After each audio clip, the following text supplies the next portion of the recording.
Rain lashed against the hospital windows, tapping like restless fingers. "Please, don't," she whispered. But the buzzing roar of the razor swallowed her plea whole. Hours earlier, the night shift had begun like any other. The fluorescent lights buzzed faintly above the long white corridors, giving the place a strange, sterile glow. Machines hummed steadily behind closed doors. Somewhere in the distance, a monitor beeped in rhythmic bursts, steady as a heartbeat. Amara adjusted her scrubs as she walked through the staff entrance, shaking the rain from her braided bun. At 24, she was one of the youngest nurses on the floor, smart, fast, calm under pressure. Patients loved her. Some of the older nurses respected her skills, though others saw her as the new girl, someone to test. She signed in, clipped on her badge, and breathed in the scent of disinfectant. "Another long night," she muttered to herself. "Hey, superstar," Naya called from down the hall, grinning as she stacked supplies. "You ready for the ER marathon?" "As ready as I'll ever be," Amara said, smiling back. The hospital at night had its own rhythm, half eerie, half comforting. Everything felt sharper after midnight. Every footstep echoed louder. Every flicker of the break room light felt more deliberate. By 11:30 p.m., Amara had already stabilized a dehydrated child, comforted an elderly patient in pain, and replaced a burst IV line. She was tired but focused. That's when he appeared. Dr. Lucas Harrington strode into the ER like a man stepping onto a stage. His white coat was crisp, his smile easy, his confidence louder than the rain outside. He was handsome in a sharp, cold way. Colleagues called him funny and playful, but his pranks always seemed to hover just on the edge of cruel. "Evening, ladies and gentlemen," he announced. "Let's make this shift memorable, huh?" A few staff members chuckled. Amara forced a polite smile, then returned to updating a patient chart. She'd heard stories about his jokes, hidden stethoscopes, tampered coffee mugs, but she figured keeping her head down was the best defense. Around midnight, Amara had just finished assisting with a difficult IV insertion when a nurse poked her head into the room. "Hey, Amara," the woman said casually. "Lucas wants you in the break room for a second. Something about a quick announcement." "Now?" "Yeah, won't take long." Amara sighed, wiped her hands, and followed. The break room lights flickered slightly as she stepped in. A few nurses leaned against the counters, coffee cups in hand. Someone had left music playing softly on a phone speaker. Lucas stood in the center, holding something behind his back, grinning like a mischievous child. "There she is," he said brightly. "The star of the night shift." "What's going on?" she asked, half laughing, unsure. "Just a little fun," Lucas said, revealing a pair of electric clippers with a dramatic flourish. The buzzing filled the room. "Thought I'd give you a new look." "You'd rock it," the nurses laughed. Amara took a step back. "Lucas, stop. That's not funny." "Oh, come on," he teased. "It's just a joke. Sit down." "I said no," she replied, more firmly this time. Someone behind her placed light hands on her shoulders, chuckling. "Relax, we're just playing." Before she could turn, Lucas lunged forward with theatrical swiftness.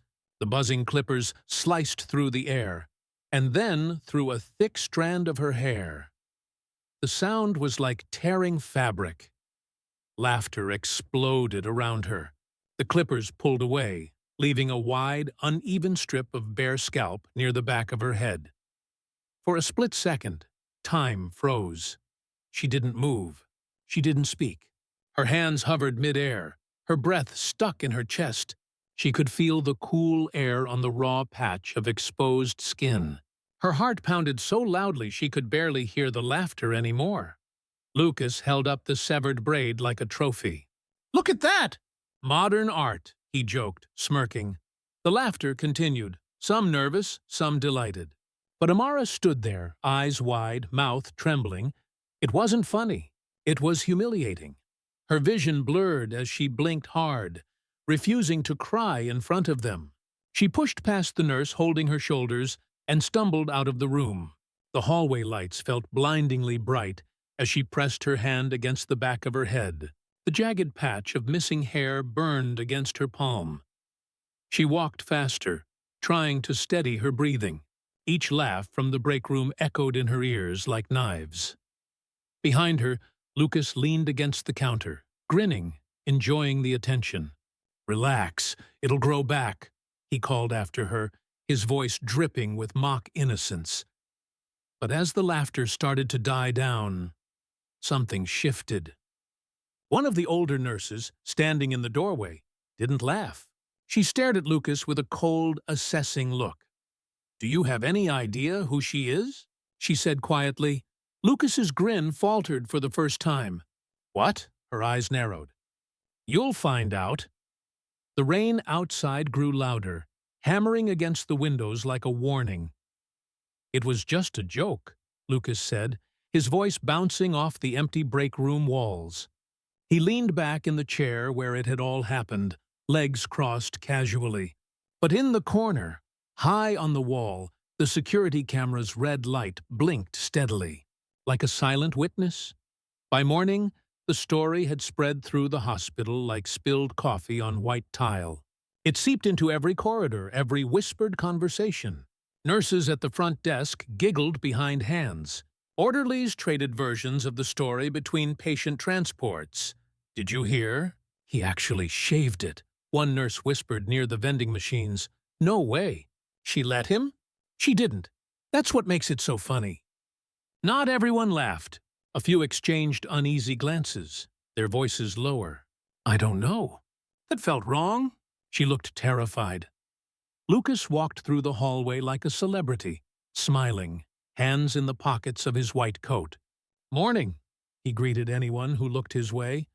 "Relax, people. It was a harmless prank. Amara's cool.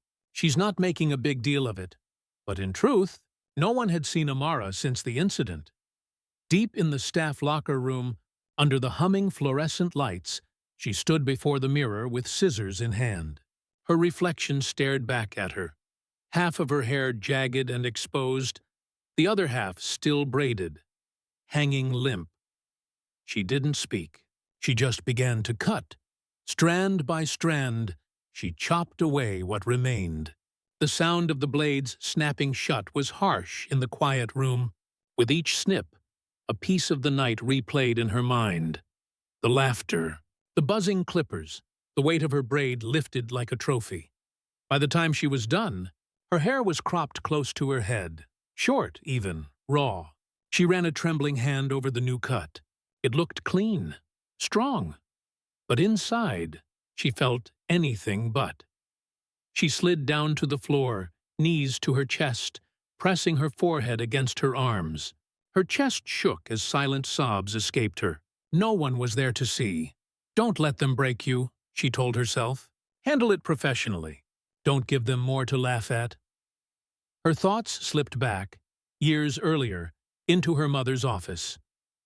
The hospital director, impeccably dressed, sat behind a mahogany desk, her eyes kind but firm. "Amara," she had said, "when you work here, no one can know who you are. I want you to be judged for your skill, not my title. Earn their respect.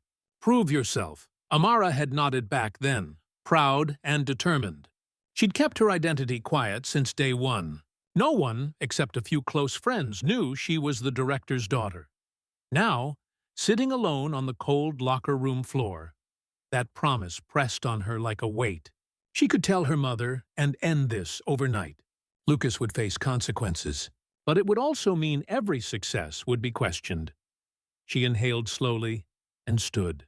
She tucked the scissors away, splashed cold water on her face, and forced her breathing to steady. She wouldn't run to her mother. Not yet. Meanwhile, Lucas held court in the physician's lounge, coffee cup in hand. A few junior doctors sat around him, laughing. "She didn't even say anything," Lucas bragged. "You should have seen her face, though. Priceless. Someone chuckled nervously. Another looked away, uncomfortable. Then a colleague leaned closer to him, lowering his voice. "Lucas, you might have messed with the wrong person." Lucas raised a brow. "What are you talking about?" "I'm just saying," the man whispered. "People are saying she's connected. Family stuff. You should tread lightly." Lucas laughed it off, waving his hand.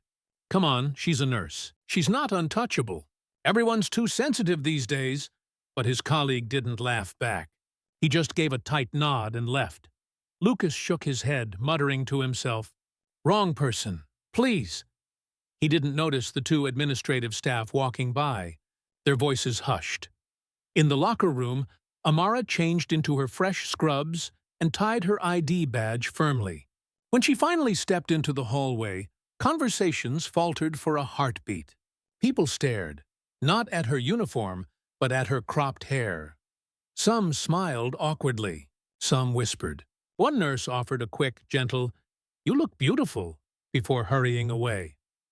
Amara kept her chin high and her eyes forward. If they wanted a show, she wouldn't give them one.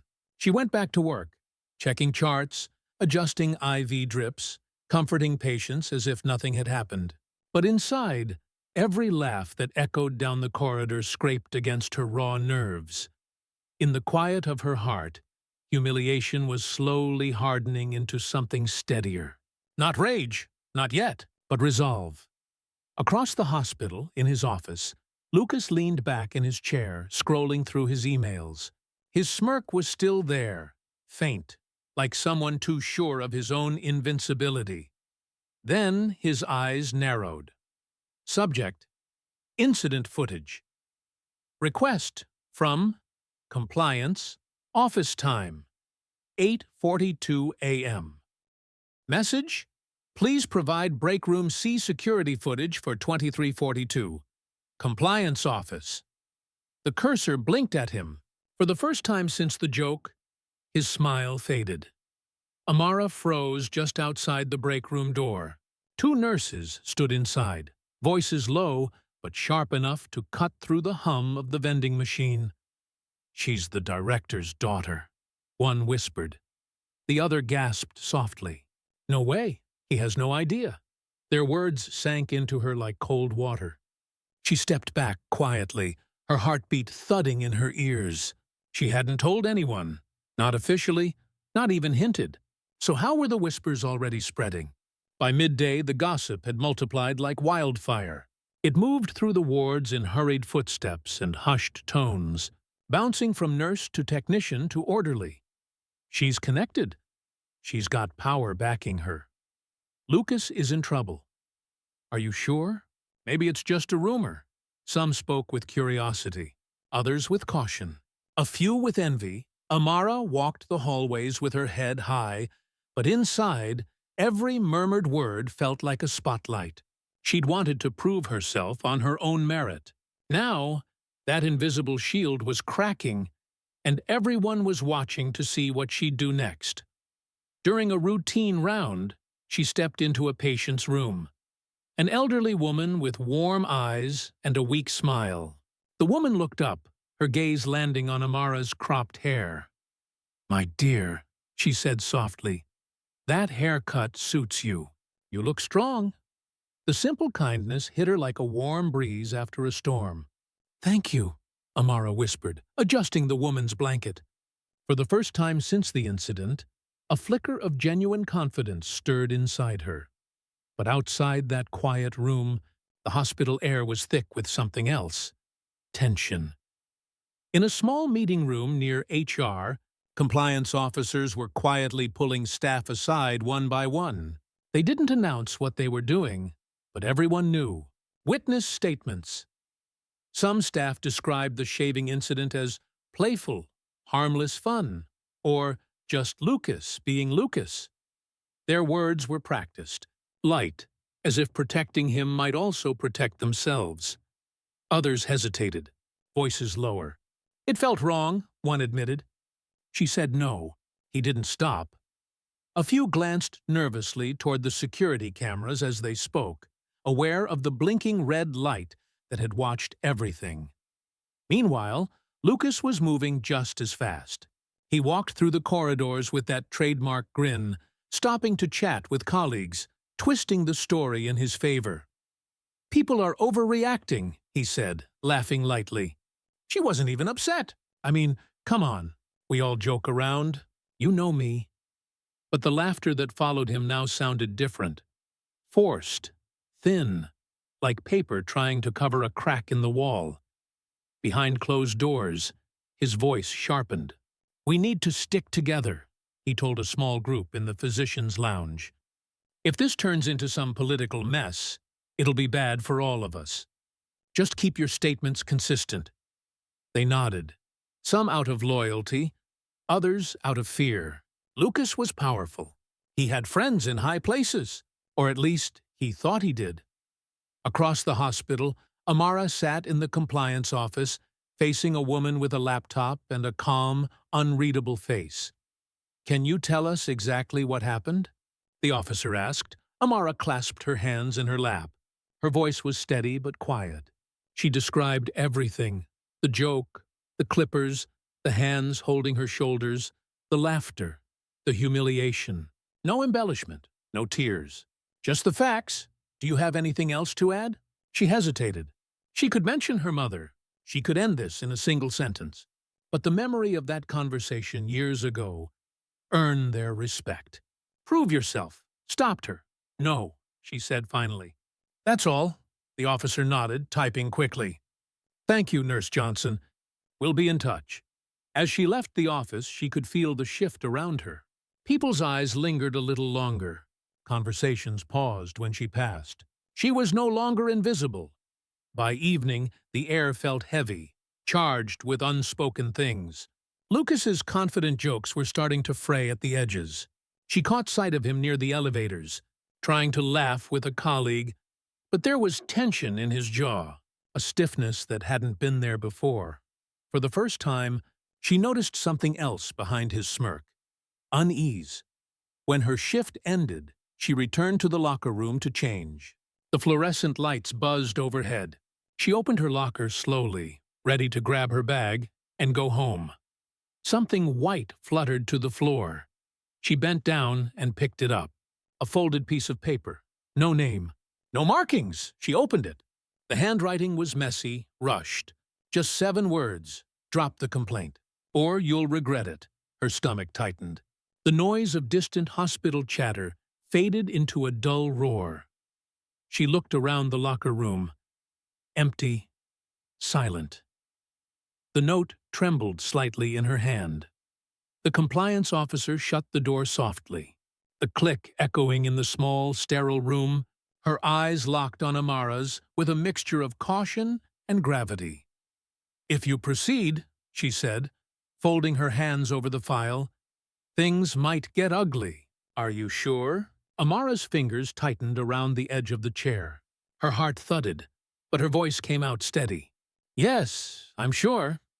The officer nodded slowly, then slid the formal complaint form across the table. The paper seemed heavier than it should have been. Amara picked up the pen. For a brief moment, she hesitated, remembering the laughter, the buzzing clippers, the feel of hands holding her down, the humiliation. That hesitation hardened into resolve. She signed her name. Outside the HR wing, the hospital buzzed with its usual rhythm. Machines humming, nurses paging doctors, patients shuffling through corridors. But beneath that everyday noise, a quiet tension was spreading. People were choosing sides, whether they said it aloud or not. Within hours, the news reached Lucas.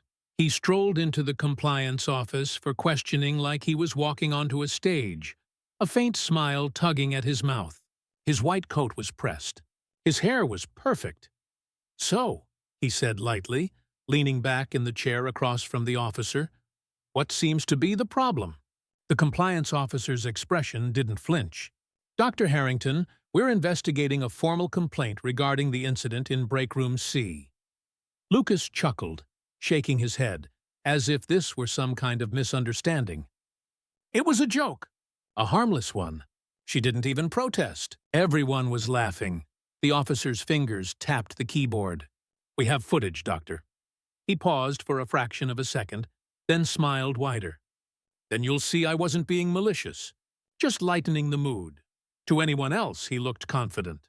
But inside, a small seed of unease had begun to sprout, though he buried it under layers of charm and arrogance. By midday, the staff was buzzing louder than the overhead lights. In one corner of the cafeteria, a group of nurses muttered about how sensitive people had become. One rolled her eyes and said, "Lucas was just playing. She's blowing it out of proportion." Across the room, a smaller group sat quietly, speaking in low voices. "She said no," one whispered. "You could see her face." The hospital was splitting in two, those who stood by Lucas's charisma and authority, and those who saw what had really happened. Amara felt it every time she walked down the hallway. Eyes on her, voices lowering, people choosing how close to stand. That afternoon, Nia found her by the nurse's station, her expression fierce. "Don't you dare back down," Nia said under her breath. "You did the right thing." Amara forced a small smile. "It feels like I'm walking through fire." "Then keep walking," Nia whispered. "Because if you stop now, he wins." Those words steadied her like a hand on her back. But when she returned to the locker room later that evening, her determination met its first real test. Her locker door was defaced in thick, red marker, snitch. The word screamed across the metal surface. For a moment, she just stared at it, her pulse rising in her throat. A couple of nurses glanced her way, then quickly looked down, pretending they hadn't seen. Naya arrived a second later, eyes widening. "What the—" "Security was called." Photos were taken. A guard promised to review hallway footage. But Amara could tell from their tone that catching whoever did it wouldn't be simple. She scrubbed at the marker with disinfectant wipes long after security left. The letters didn't fully disappear. They bled faintly through, like the stain was burned into the metal. That night, as she walked to her car under the orange glow of the parking lot lights, Amara considered picking up her phone and calling her mother. One word from the hospital director, and Lucas's arrogance would crumble overnight. But she didn't. Her mother remained unaware of everything. Amara had chosen this path, alone. She wanted justice on her own terms, not her mother's authority. Meanwhile, in a quiet corner of the hospital's executive wing, Lucas sat across from a board member in a private office. The man was older, his suit crisp, his voice low. "You really stirred something up," he said. Lucas leaned forward, trying to keep his tone casual. "She's making a scene out of nothing. I need this to go away." The board member studied him for a moment, then nodded slowly. "I'll make some calls. We'll make this go away." Lucas exhaled, relief flickering across his face. "I'll take care of it," the man added. His voice firm, Lucas's smile returned, sharp, confident. Outside the window, the city lights glowed against the night sky. But inside that quiet room, the game had shifted, and Amara had no idea the forces quietly gathering against her. "In light of our findings," the compliance officer said, her voice crisp in the packed morning meeting, "the investigation has been concluded. No disciplinary action will be taken." The words hit Amara like a physical blow. She sat frozen at the back of the room, the fluorescent lights overhead suddenly too bright, the air too thin. A hush fell across the staff. Some exchanged uneasy glances. Others nodded slightly, relieved to move on. "Insufficient evidence," the officer continued. "Witness statements were inconsistent. Therefore, we cannot proceed with formal action at this time." Amara's hands curled into fists beneath the table. Inconsistent? She had been clear. The footage existed. The laughter had echoed in every corner of that room. How could there be insufficient evidence? Across the room, Lucas leaned back in his chair, a faint smirk tugging at his mouth. When the meeting ended, he shook hands with a board member near the door, the same man who had promised to take care of it. Lucas's whisper carried just enough for Amara to hear as she passed. Thanks for pulling strings, he murmured. The board member patted his shoulder. I told you. Handled. Amara walked out before she could hear anything more. Her stomach churned. The corridor outside felt colder than usual, sterile in the worst way. By midday, the whispers had shifted. Where before there had been tension, now there was resignation. I guess it's over, someone said near the nurses' station. They said there wasn't enough. They always protect their own, another muttered. Amara moved through it like a ghost. She had fought quietly, carefully, professionally, and the system had swallowed her whole and spat her out. That afternoon, Nia found her alone in the supply closet, pretending to organize bandages. Amara, Nia whispered, glancing around to make sure no one was listening. Her voice cracked. I have to tell you something. Amara turned, her eyes red from holding everything in. They made me change my statement, Nia confessed. 2 administrators pulled me aside after my interview. They said if I wanted a future here, I needed to keep things light. I didn't lie. I just softened it. I'm so sorry. The words slammed into Amara's chest like a door closing. You what? Nia's eyes filled with tears. I didn't know what to do. They scared me. Amara stepped back, swallowing hard. Nia, her closest ally, had folded under pressure. It wasn't anger that filled her first.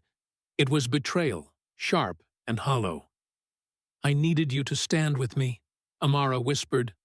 I know, Nia said, voice breaking, and I failed you.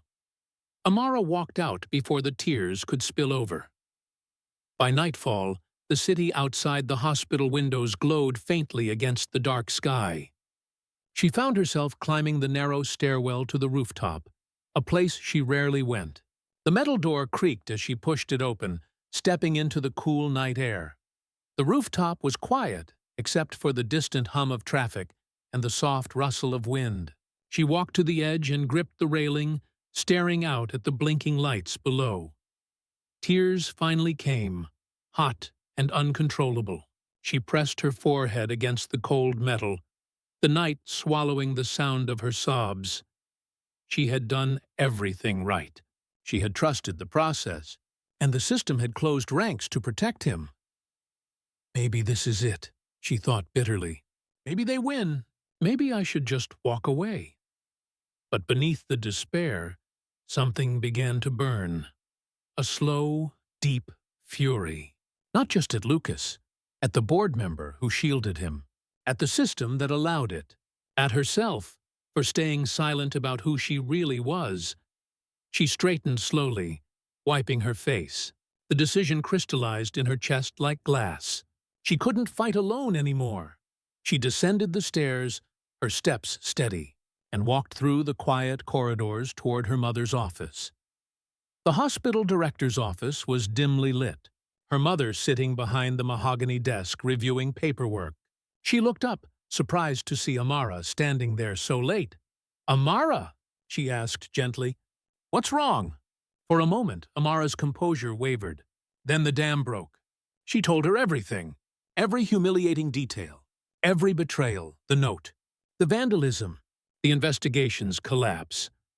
Her mother listened in silence, her hands clasped tightly together. Her face remained calm, but as Amara spoke, a subtle change hardened her expression, like steel sliding into place beneath silk. When Amara finished, the room was silent, except for the soft ticking of the clock on the wall. Her mother rose from her chair slowly, deliberately. She walked to the window, looking out at the dark skyline. When she turned back, her voice was calm, but dangerous. Call an emergency board meeting, she said into the phone, her gaze locked on her daughter. Tomorrow morning, she hung up. Her eyes softened briefly as she stepped closer to Amara. You should have told me sooner. I wanted to stand on my own, Amara whispered. Her mother nodded once, firmly. You did. Now it's my turn. Outside, the wind whipped against the glass, as if heralding a storm that no one in the hospital saw coming. Lucas swaggered into the boardroom like it was a stage built for him. His expensive shoes clicked against the polished floor, and a smirk curled on his lips. He'd been told this was just a follow-up, another formality that his friend on the board had assured him would be handled. But the moment he looked up, his confidence cracked. Amara sat at the long mahogany table, her posture calm but unyielding. And beside her, at the head of the table, was the hospital director, her mother. The boardroom was packed. Department heads, senior administrators, legal counsel. The atmosphere was tense, like the air before a thunderstorm. Lucas's smirk faltered into a puzzled half-smile. "Please," the director said evenly, gesturing toward a chair across from her. "Take a seat, Dr. Harrington." Lucas hesitated, then obeyed.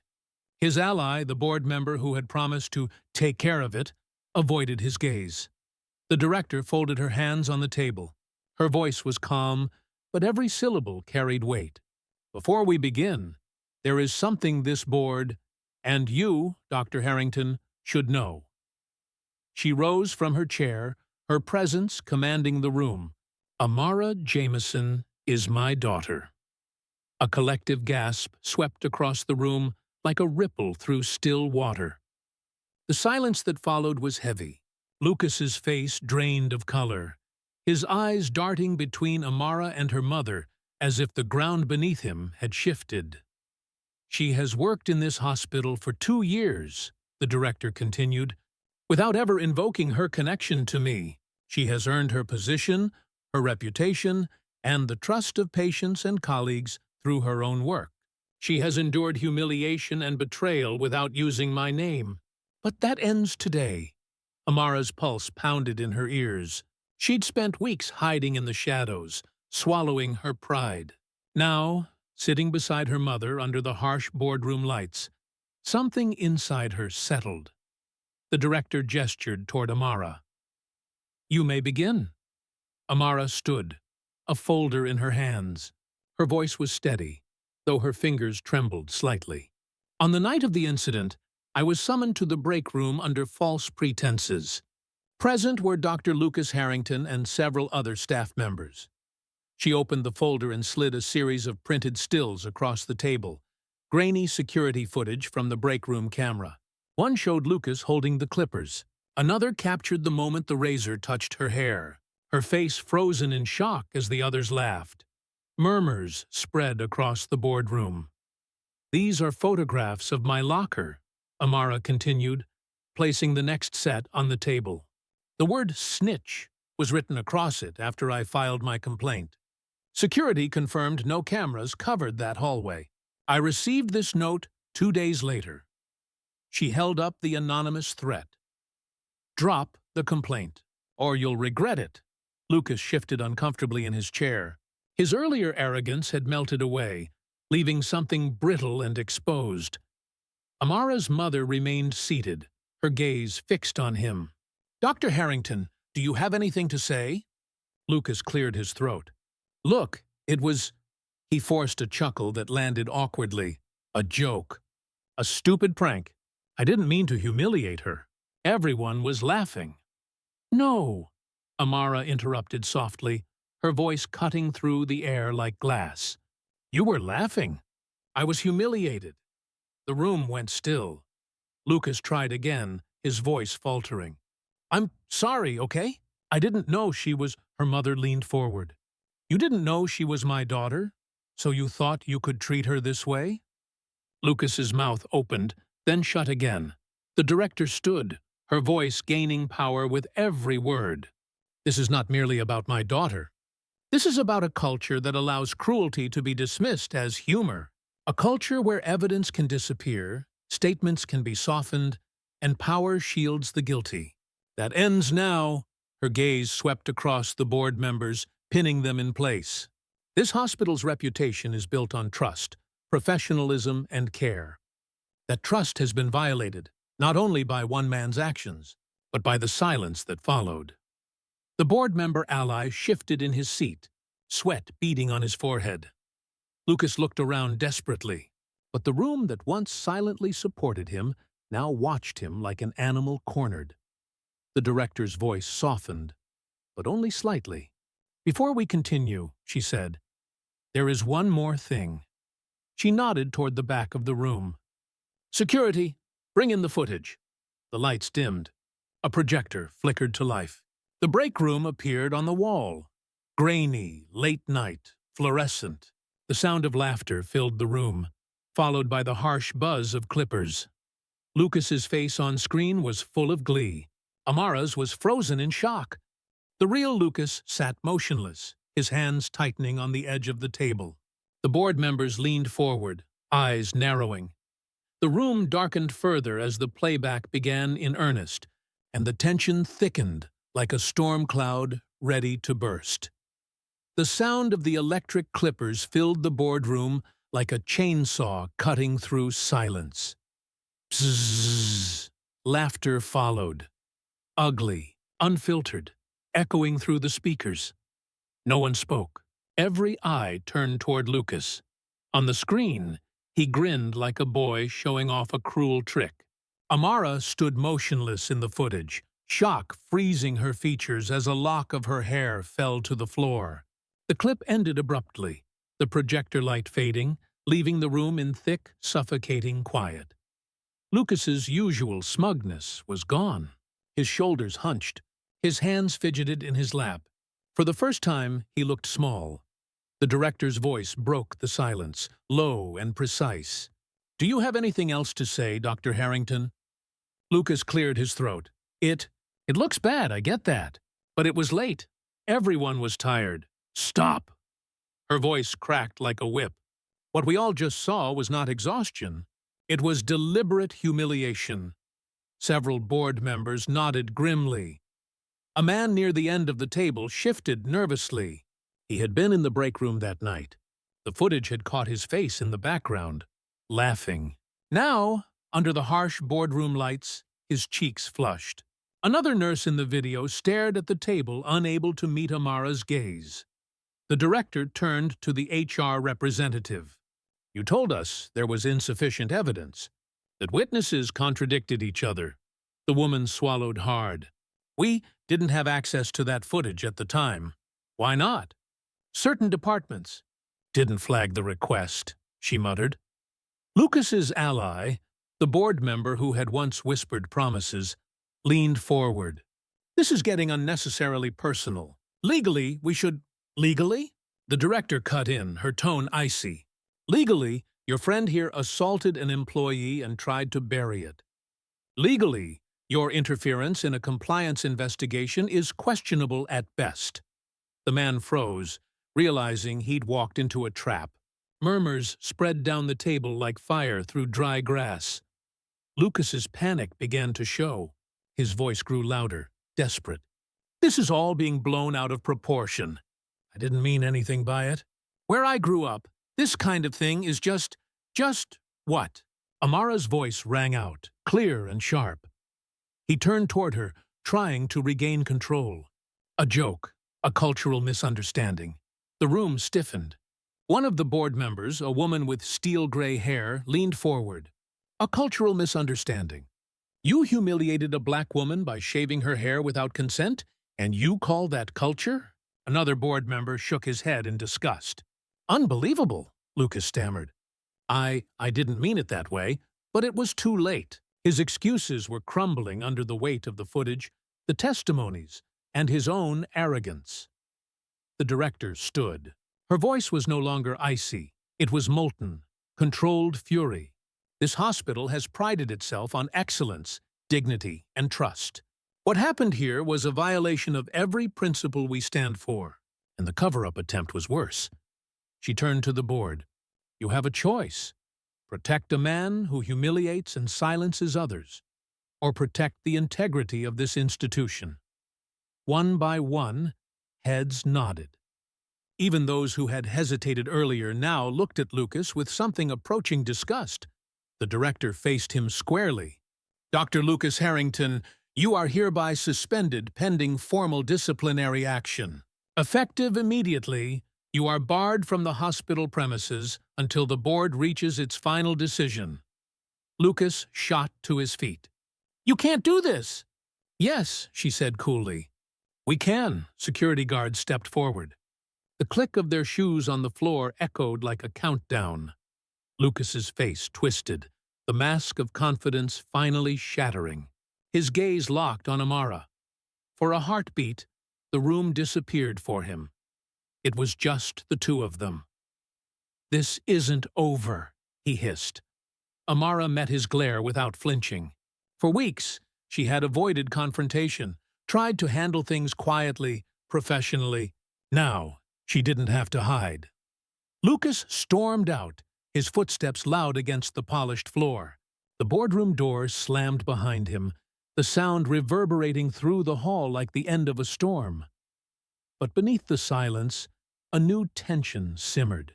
Lucas's words hung in the air, sharp and lingering. This isn't over. The hospital corridors were unusually quiet that morning. The usual hum of machines and distant footsteps seemed softer, almost reverent, as if the building itself was holding its breath. Lucas's office sat empty, the door closed and locked, a silent monument to the collapse of arrogance. The formal hearings had concluded swiftly. The board, with the footage and evidence laid bare, took decisive action. Lucas Harrington was terminated immediately. His privileged smile and flippant charm had no place in a hospital built on trust and care. Several staff members who had enabled or downplayed his behavior were called to answer for their complicity. Some were reprimanded formally. A few quietly resigned, unable, or unwilling, to face the scrutiny now pointed squarely at them. Amara walked through the hallways with a lightness she hadn't felt in weeks. She had expected whispers, sneers, or the hollow nods of reluctant colleagues. Instead, she received genuine apologies. "I should have spoken up," one nurse admitted softly, lowering her gaze. Another quietly shook her hand and said, "Thank you for your courage." Not everyone approached.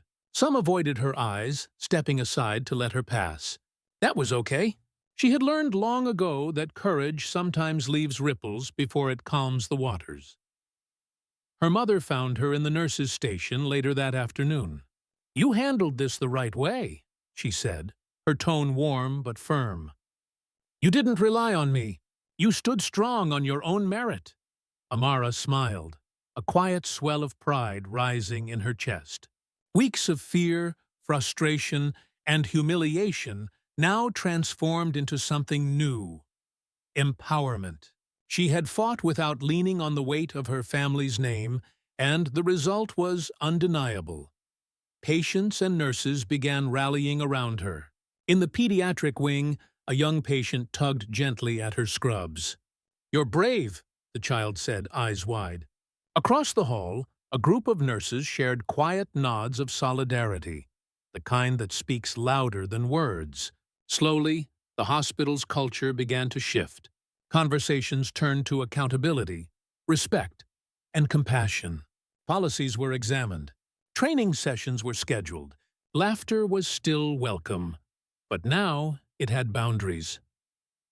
Amara's steps echoed down the long, sunlit corridors as she moved between patients, charts in hand, hair catching the light like polished metal. She had reclaimed her place, not by power, not by privilege, but by steadfastness, dignity, and courage. The camera, or the narrative lens, zooms out. The ripple effect spreads. Staff members whisper encouragement to one another. Patients feel safer.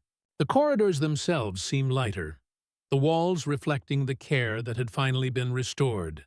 One voice had been brave enough to speak the truth, and the echo traveled farther than anyone had expected. Amara paused at a window overlooking the city, her reflection sharp against the glass. The past weeks, the humiliation, the threats, and the betrayals, they had all led to this moment. She was not only vindicated but empowered. The hospital had changed because of her, even in small ways, and she knew her actions had planted seeds for the future. Her mother appeared at her side, calm but proud. "Remember this feeling," she said quietly. "Standing up for yourself can feel like standing alone.